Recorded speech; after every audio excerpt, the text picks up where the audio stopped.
Kabalo ba ka na pwede ka mukaon tapos dili manambo? Ha? Pwede na? Watch until the end para mahibawan nimo ngano. Because karong adlaw ang atuang istoryahan is about coping and defense mechanism. By the way, my name is Dr. Junes. I'm a nurse by profession and a rehab practitioner by specialty. And before ta mo proceed no sa atuang istoryahan karon, again another disclaimer, tanang istoryahan diri is all about awareness and educational purposes and dili ni siya intended nga mopuli sa mga actual and complicated nga mga scenarios. Okay. So, pagasugdan nato na kani siyang atuang ginatawag nga mga coping and defense mechanisms are actually psychological strategies, meaning mga pangutok nga mga strategiya nagagamiton sa tanang tao para at least ma-manage nila ilang kahago, ilang kakapoy, ilang ginatawag nga mga stressors, ilang anxiety, and ubang klase pang mga emotional or mga difficult emotions na para at least maprotektahan nila ang kaugalingon. But in between coping and defense mechanism, galahi ni sila sa intent, in terms of awareness, and of course in terms of effectiveness. Now, magasugod ta sa ginatawag nato nga coping mechanism. Kining coping mechanism is from the letter itself, no, letter C. It is a conscious way of dealing with things. So, basically, conscious strategies ni siya.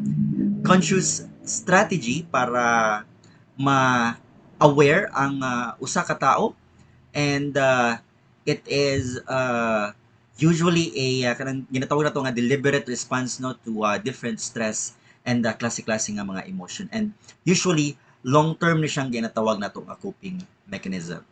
Ang main goal na jud ani is to solve the problem para at least magamay-gamay or mabawas-bawasan ang ginatawag nato nga emotional impact or ang kasakit nga epekto sa stressor or sa anxiety or sa situation nga na-experience sa usa ka tao.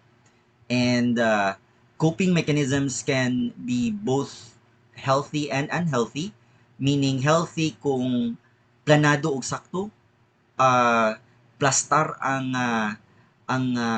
iyahang gibuhat para maprotektahan niyang kaugalingon, but naapoy ginatawag nato nga mga unhealthy coping mechanism, which is kana siyang moabot na dayon sa punto nga magsigig inom or magsigig sigarilyo or magsigig gamit og droga as a way of protecting self. Gina-rationalize na dayon nga okay ang iyang ginabuhat.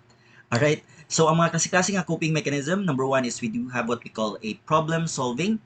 For example, ang usa ka estudyante nga sige ka bagsak sa iyahang eskwela, magplano karon nga magtuunay na jud siya from time to time para at least if naay mga quiz or mga test or mga exam sa next few days, makatubag o makapasar na hinuon din siya. So that's a problem solving. Another example of coping mechanism is what we call the seeking of social support. Meaning, gapangita o maistorya ang usa ka tao if naka-experience siya nga nabulagan siya or bugat kay iyang paminaw tungod kay naay encounter sa family nga away, he would seek like to talk to other people no para at least magaan-gaan ma-express niya ang iyang self. And there is what we call an exercise as well, can be an example of a coping mechanism wherein a person can mapadistress niya iyang self by doing some jogging or some sports or even at the gym despite the fact nga kapoy kayo iyang trabaho. Alright?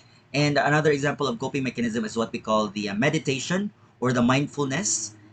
Basically, it's finding the right moment no to like meditate, mag deep breathing exercise like inhale, pause, exhale, pause in a way nga para at least mapagawas niya ang iyahang mga negative vibes ana nga moment.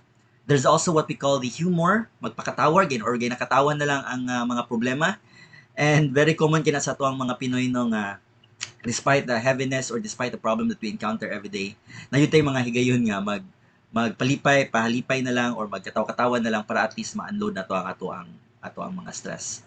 There's also time management that can be considered as a coping mechanism wherein pangitaag pamaagi nga mahapsay ang dagan sa iyahang sa iyahang mga plano or mga pangitaag solusyon ang usa ka problem nga na-encounter sa usa ka tawo. And most importantly, somehow related gyapon sa mindfulness or meditation is what we call a relaxation technique, no? Wherein a person would tend to find the most relaxing moment sa iya para at least ang iyahang muscle mo relax, mo kalma, and also ang blood flow sa iyang lawas mo go lang gyapon with the flow, no? And in that way there will be focus and there will be a peace of mind. So that's an example of a coping mechanism.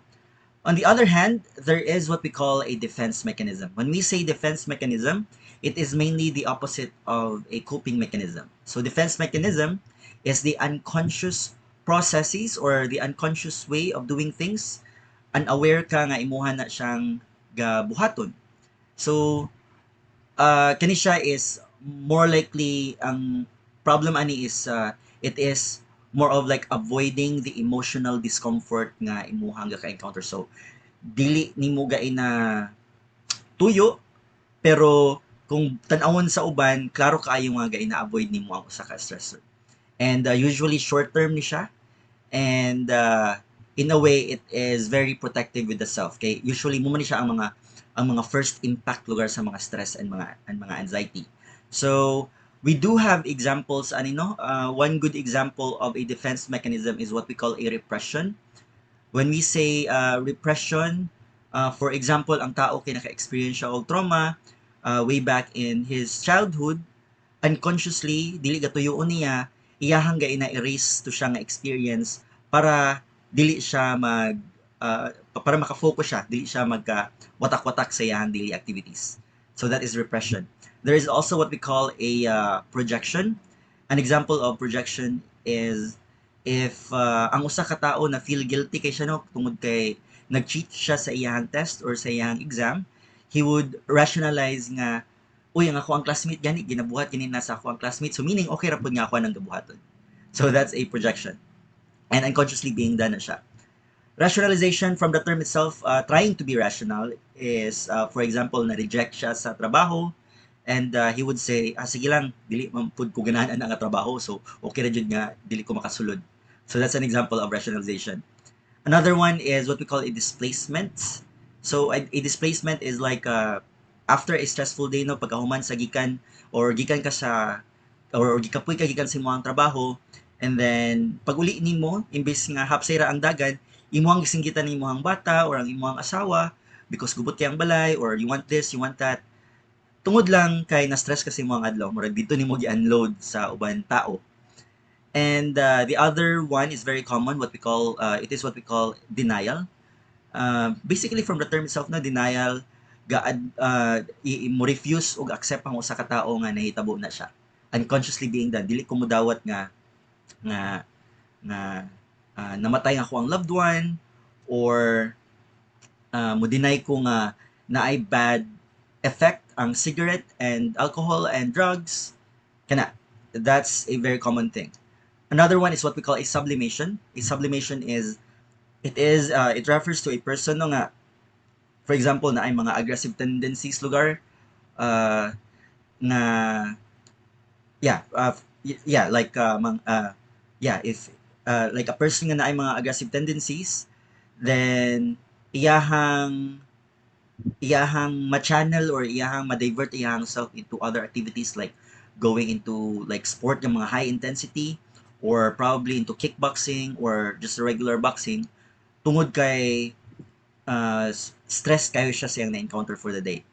And lastly, there's also what we call a regression. No? A regression is, for example, if stress na kayo ang adult, mo atras siya, mo balik siya siyang childhood state, like magtantrum siya or magligid-ligid siya sa salog just to unload the kind of stress or tungod kay dili niya kakaya ang stress nga iyang kaka-encounter. Alright? So, those are the examples. Mainly, kung ato siyang i-summarize, ang coping mechanism is consciously being made and defense mechanism is unconsciously made. Wala siya gaina tuyo. And with regards to that, we are really promoting no nga we should make use of the coping mechanism. We should be consciously aware of what we do and what we decide, because anytime na ay mga influences, mga temptation nga kahitabo sa tua, and it should be a practice na we should be able to say no and find reasons para mo dili, especially if we talk about addiction. Alright? Same goes with kaon no nga naadjud ang temptasyon nga lami kay mo kaon from time to time, but if stress kaayo ta, it doesn't really follow nga dapat permanente mo kaon, because that is gonna be with defense mechanism no. Magsigkaon then after a month or two tingala kang nidako na mo ang timbang. No, it shouldn't be like that. It should be with a coping wherein control gyapon ang imuhang kaon para at least maintain healthy gyapon ang imuhang lawas. Alright, so hopefully you guys learned something for the day. If you do have questions or clarifications, please do not forget to like, subscribe, and put any comments or questions if you do have one. Okay? And always remember, sulay-sulay o gugma, pero ayaw di sulay. So, ayaw-ayaw diya.